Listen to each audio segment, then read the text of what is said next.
Hi everyone, నేను మీకు ఈరోజు ఇంపార్టెంట్ అయినటువంటి కరెంట్ అఫైర్స్ గురించి చెప్పబోతున్నాను.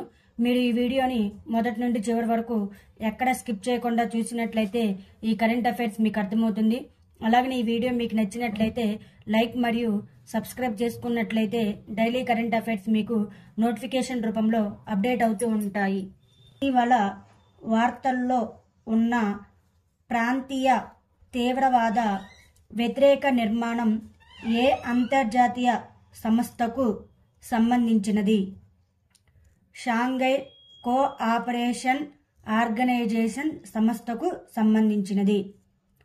వార్తల్లో ఉన్న ఈ కామ్రా ప్రాజెక్టు ఏ రాష్ట్రంలో ఉంది? ఒడిస్సా. ఇటీవల ఎవరికి ప్రతిష్టాత్మకమైన రాయల్ సొసైటీ ఆఫ్ కెమిస్ట్రీ యొక్క నైహోల్మ్ ప్రైజ్ ఫర్ ఎడ్యుకేషన్ లభించింది? సవితా లాడేజ్.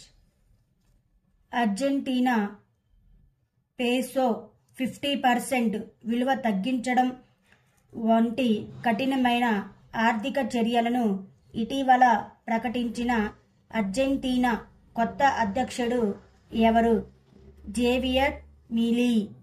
ప్రపంచంలోనే అతిపెద్ద ధ్యాన కేంద్రాన్ని ప్రధాని మోదీ ఏ నగరంలో ప్రారంభించారు?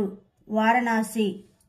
ఇటీవల ఏ దేశ పాలకుడి మరణానంతరం భారత ప్రభుత్వం ఒకరోజు సంతాప దినం ప్రకటించింది? కువైట్.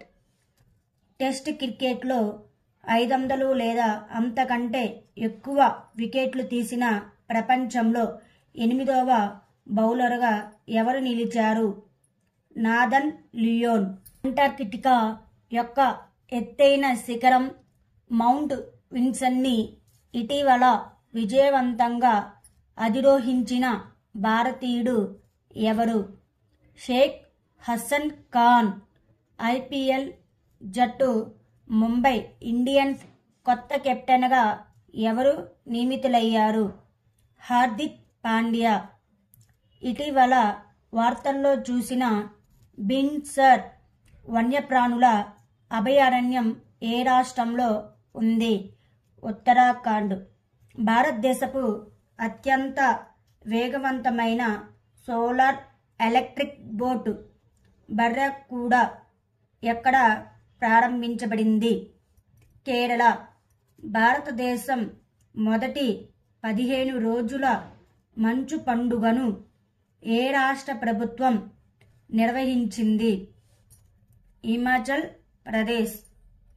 స్వదేశీ హై స్పీడ్ ఫ్లయింగ్ వింగ్ యుఏవిని ఎవరు విజయవంతంగా పరీక్షించారు? డిఆర్డిఓ. ప్రైవేట్ చట్టాల ఏకీకరణ కోసం అంతర్జాతీయ సంస్థ యొక్క పాలక మండలికి ఎన్నికైన మొదటి భారతీయ మహిళ ఎవరు? ఉమా శేఖర్.